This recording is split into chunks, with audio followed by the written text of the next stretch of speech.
Hello everyone and welcome to Team Spirit Vlog. This is edition number 5. Got my coffee, got my notepad, got my cards in case I need them. So very excited today to have another one. And this one's going to be a fun one, I think. So I wanted to talk first of all, excuse me.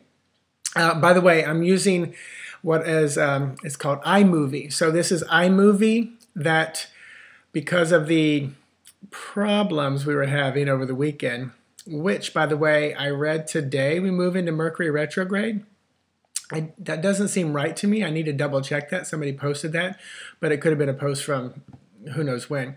But if we are moving into Mercury retrograde today, that might explain why Sunday had some issues and technical difficulties posting this stuff, because Mercury retrograde messes with mechanics and communication.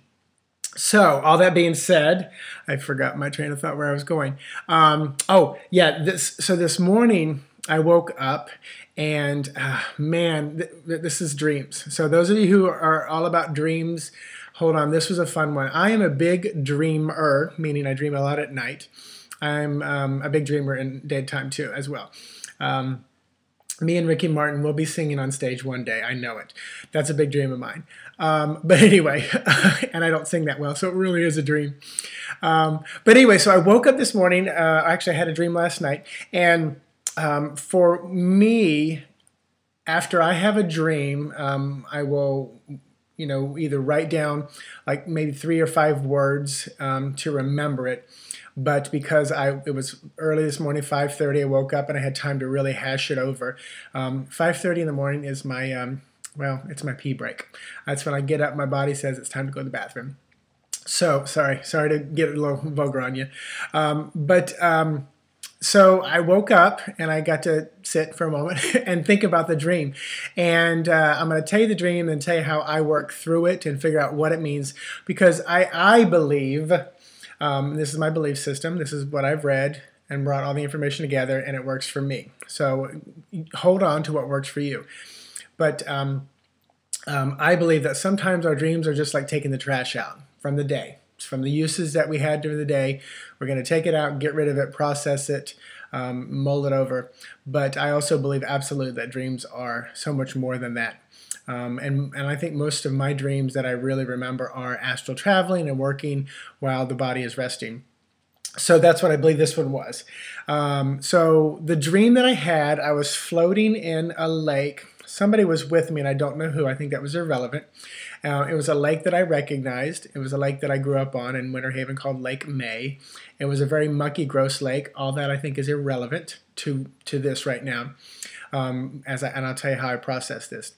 But I'm floating, and all of a sudden, a kind of a smaller to medium-sized horse is in the water, panicking, drowning, gasping for air. I grab it, and I keep lifting it up out of the water, and it takes a breath and goes under.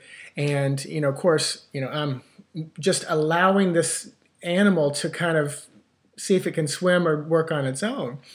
And finally it goes down, and whoever I was with kind of freaked a little bit, moved away, said, you need to take care of that. And so it's almost like I was dealing with somebody, but here's something else that came into my existence in my life. So I grab the horse and I pull it up in this gross muck and mire, and I lay it down. It's gasping for breath, and I'm just standing there watching it. And it was more gray in the water and then became more black. And I'm just watching it, and at this point, I realize it's more than just a horse. It's representing someone, and I'm rubbing my hands together, and I'm about ready to lay my hands on this being, and it shoots one hand up, or hoof, I should say, but it almost looked like a hand, like it was accepting its own healing, which was kind of cool. In the dream, I never got to put my hands on it, which was kind of interesting. But and I believe the horse, the animal, the person, whoever was being represented there, lived.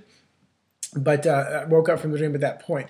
So when I was sitting there processing it, I asked, first of all, I knew this was going to be in my Team Spirit vlog today. And I said, who was that horse? And I got the name Michael. And I feel like this is a younger person. And it could be a horse. It really could be a horse. I'm dealing with a lot of horses and private messages and things like that too, with animal communication and healing. But this horse's name was Michael. felt maybe 13 to 8 years old, felt male, and felt like there was some serious healing that needed to go on. But the overall feel, as I'm talking about it now and connecting and I'm getting more information, was that, heal thyself. They're healing themselves. I was there willing to step in and help. So wherever I was last night traveling, I was there as a watcher, as a guide, maybe as extra energy and source to help, propel them into their own healing. So, yeah, if anybody resonates with like a 13 to 18-year-old boy that's dealing with something, oh, here's a big thing. Sorry, this is how they dropped the information in. It was lungs, and that's what the water was representing. So there's either fluid building up of lungs, maybe pneumonia, flu or something, whatever might be building up in the lungs. So there's definitely that. I feel, and I'm still hearing, that there's a little bit of a road to travel to health and healing, but I'm hearing full recovery. I'm hearing that the people around them are going to learn and grow more than the actual Michael, this person, this child. And I feel strongly about the name, but it could be, like another name like Michael, Mitchell, Matthew, something like that. So if anybody knows that, please let me know. You can do it publicly or privately, however you want. But very interesting dream. I knew I was somewhere. I know it wasn't in my hometown, although it could have been. It absolutely could have been. But don't feel like it is. So, dreams are such a cool thing for me. I actually look forward to going to bed at night because I know I'm doing some work off site, if you will. I'm just not getting paid for it. Yeah, I am. But so, and that's kind of cool. And I wrote down practical daily use of all this stuff metaphysical, which is kind of fun. I keep being told to talk about this. Growing up, we could talk about dreams in my house. We didn't talk about tarot cards or psychic stuff or anything like that. It wasn't that it was taboo, but we could talk about dreams. And my mother, because dreams were very biblical, and my mother was a big dreamer. She had the dream books and everything, which it was quite interesting. But I remember her sharing one dream. She was running down the street, saw a woman she knew in a black dress run up steps and lost a shoe. She opens up the dream book and that denotes the loss or passing of someone, and that person's husband died within a week, and of course wearing black, etc., etc. So it's quite interesting. My mom, very connected. I know that's the side of the family I get it from, because her father, my grandfather, not until I was about 35 years old did I discover he was actually a metaphysical minister over in the Clearwater area. And the reason I didn't know that much is because all that, Papa Bill was what we called him, and his middle name is William, or his first name is William. My middle name is William, so I was actually named after him. I know, can't make this stuff up. So coming through that line of my family. But yeah, and the reason I didn't know too much about him, he basically to me was, once a year coming into town, staying at the hotel, giving us $5, because when he divorced my grandmother, it was just not good. My mom was frustrated with that, the way it all happened, and went down, if you will. So there wasn't a big connection there. But since then, I've connected with him and feel very comfortable and great. He even published a book it was a little tiny, like 80-page book that I devoured in a week one time. And so it's kind of cool connecting and knowing, the path I'm on is very similar to what my grandfather was doing years ago. And like I said, it was over in the Clearwater area. I think there's a big spiritual community over there. But I know he has a daughter or stepdaughter from his second wife, somewhere out there. Last name was Haas, Haas. And I really keep feeling like one day I'm going to run into either her or her siblings that would have known my grandfather better, and I'll find out more information, so it would be kind of cool. Anyway, so I wanted to talk about one other thing. Yesterday, I went into the dentist to have a crown put on, and probably 2-3 weeks ago, I chipped a corner of a tooth, had a big old cavity back here. I have a lot of metal in my mouth as a kid. I just got cavities. It was just one of those things. And I look back on it now and see how it was more spiritual, metaphysical. I mean, teeth, mouth, speaking the voice, had ear problems. So a lot of stuff right in here growing up. But a lot of metal in my mouth. And I've always, felt awkward that there was metal in there. Wanted to get it out, get rid of it. And I've had, several of those fillings removed just because there was other things going on, and then they put in porcelain or whatever it is. So I've had a crown on this side and I had a temporary crown put on this side. But I pretty much knew it was going to happen when the piece of the tooth chipped off. And I purposely, every time I thought about it, I purposefully thought the best possible outcome, great intentions. And the last time I had a crown put on, it was the best dentist experience I've ever had. You know, I mean, you're going to have a dentist experience. But if I lay down, whenever I've had like a Reiki session or even massage, which I really don't do massages, I think I've had like 2, maybe 1 or 2 in my life. But I go out, I'm gone. I am out in maybe a minute. So the first crown, I literally fell asleep while they were doing it, while they're digging on it, ripping it open, everything like that. Sorry if it's grossing people out. And yesterday, same thing. I was out of it, and it was kind of cool. But I went in thinking very positively throughout the day. I made jokes to people. I said, you didn't know you were in the presence of royalty, did you? Because I will be crowned a second time today.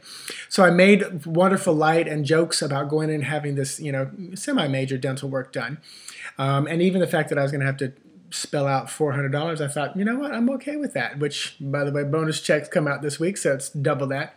So I thought that was kind of fun, how just when I found out how much it's going to cost, they announced that we are getting a bonus.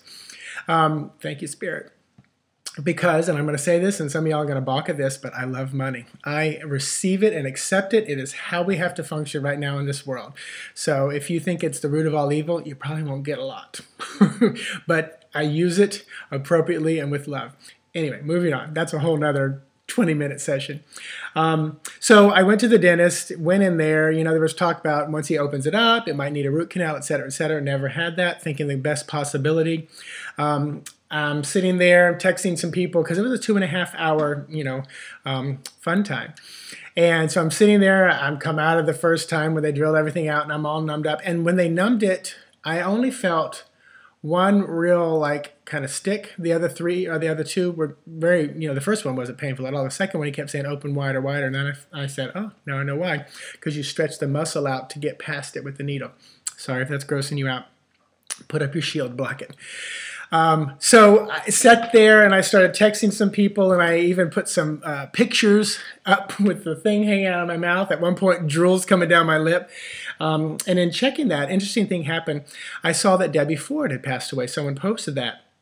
Well, because I'm in such a relaxed meditative state, next thing I know, she's sitting in the chair energetically next to me, and we're having this conversation while I'm being drilled on. And, you know, and I said, well, why are you here? And she goes, well, because you thought of me. You called me in. I said, well, thank you for coming. And she was overjoyed and full of energy. And I don't know if her joints were humming, but I'm seeing her dance so much more. At one point, we even walked around the lake near the dentist's office. This was all, you know, in my head. Just, I was not in my body. At one point, I was standing behind the dentist looking over, and she kept going, why are you watching that? That's just gross. I said, it's fascinating to see them drill on my teeth. And at one point I said, so I called you in, so I could have called anybody in like Jesus. And she said, you could. He said, but he doesn't know much about dental work. Which I'm sitting there and I started laughing. And because she was telling me she's had a lot of dental work and bridge work done. I don't know if it happened or not. But you know what? It was peaceful and comforting knowing she was kind of standing there. So I, like I said, hardly any pain when I was sitting there. And, you know, of course it was numb, and, you know, it was 2.5 hours, and that flew by. Thank you, Brenna, Daniel, Sandy, and Jamie for the fun that we had via group text while that was going on. And like I said, I might post one of the pictures with the mold hanging out of my mouth and the drill coming down. It was funny for everyone to see. But and here's the part that those four that I just mentioned don't know about. So when I was done, and I spoke about this in my last one, I eventually, again, I did the warming of my hands, and I pulled my ethereal fingers out, and I started working on that, because he said when we get in the tooth, if it looks like there might, and he did see an exposed nerve, and he said normally that's where we might have to do a root canal. He said, but what I'm going to do, because I kept thinking best possible outcome, he said he's going to put something medicated down there, like a formula that's going to be had, and hopefully the nerve will say, oh, okay, we're exposed, so let's build a layer up. And I'm believing that that's what's going to happen, so I won't have to have a root canal.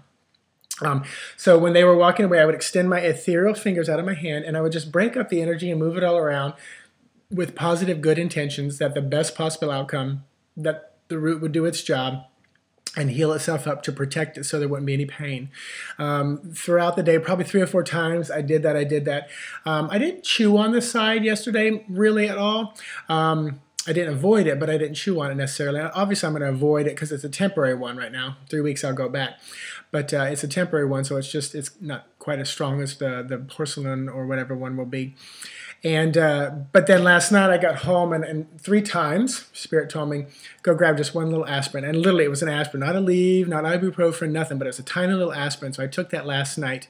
And I tell you, when everything wore off, scale of 1 to 10, what I felt yesterday, the only time I felt anything more than a 2 was the second shot that they gave me, which was about a 4, which still wasn't that painful because they had already numbed it a little bit. But then in the corner of my mouth was raw because they were working on that side with their gloves and instruments. That was a 2 or maybe a 3. And then I put something on that, just a little ointment there. But this morning, it's a 1. I have no pain. I mean, even the muscles in my jaw are not even painful. Now, if you've had a crown or anything done, dental work, you know. And I am just absolutely amazed that I have absolutely no pain whatsoever, no jaw pain there at all. I can bite down hard as I can, no pain whatsoever. So that quiet meditative state while I was there, almost falling asleep, when they would sit me up, it'd be like coming out of a trance. And then just doing the energy work. So it was a really, really cool experience. And this is the practical stuff that I like to talk about. So, utilize your ethereal fingers that extend out beyond your body to break up energy like they do in the Eastern medicine with acupressure and acupuncture. So it's 16 minutes, almost 17 minutes, so I feel like I've talked a lot. So I hope you gained something from this and gleaned a little bit from this. And I don't know why, but I've been setting the intention at the end of the video for the vlog here. So I'm going to just go ahead and cut it off. I'm not a good transitioner. I'm not going to say that. My transitions are what they are. So at this moment, I will set the intention for you watching this that you would resonate, operate, and vibrate in the highest possible frequency of divine love that you can, and that just by watching this, you would grow, become more enlightened, you would find guidance, you would find healing, you would find purpose, and you would have a better connection to your higher self and source. So thank you for watching Team Spirit Vlog number 5, and we will see where this takes us. Have a great day.